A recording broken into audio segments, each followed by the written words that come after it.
कर्जमाफीच्या याद्या जाहीर होऊ लागल्यामुळे ज्यांचं कर्जमाफीच्या यादीत नाव आलेलं आहे त्यांच्यामध्ये आनंदाची आणि समाधानाची भावना आहे. मात्र दुसऱ्या बाजूला ज्यांनी अत्यंत काटकसर करून प्रामाणिकपणाने कर्जाची परतफेड केली त्या 23,63,000 शेतकऱ्यांमध्ये मात्र आपण कर्ज फेडलं म्हणजे चूक केली का, पाप केली का, अशी अत्यंत संतापाची भावना आहे.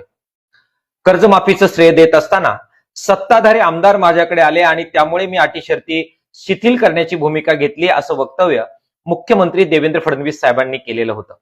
मग आता हे सत्ताधारी पक्षाचे आमदार नियमित कर्जदारांचं गाऱ्हाणं घेऊन मुख्यमंत्र्यांकडे का जात नाही असा सवाल नियमित कर्जदार शेतकऱ्यांमध्ये आहे.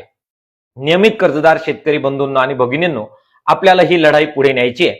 त्यामुळे चला आपण एक मोहीम सुरू करू, सत्ताधारी आमदारांकडे जाऊया आणि आमचं म्हणणं देवेंद्र फडणवीस साहेबांकडे तुम्ही आता का घेऊन जात नाही, आम्ही नियमित कर्ज फेडलं म्हणजे चूक केली का, अशा प्रकारचं आव्हान या सत्ताधारी आमदारांना करूया.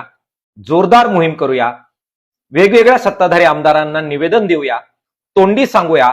त्या निवेदन दिल्याचे किंवा तोंडी सांगितल्याचे जे काही व्हिडिओज असतील, फोटो असतील, ते व्हॉट्सअप, फेसबुक, इन्स्टा सर्वत्र टाकून एक जोरदार मोहीम, आम्ही नियमित कर्ज भरलं म्हणजे पाप केलं नाही, आम्हाला सुद्धा 2 लाखापर्यंत दिलासा द्या, अशा प्रकारची मोहीम महाराष्ट्रामध्ये सुरू करूया.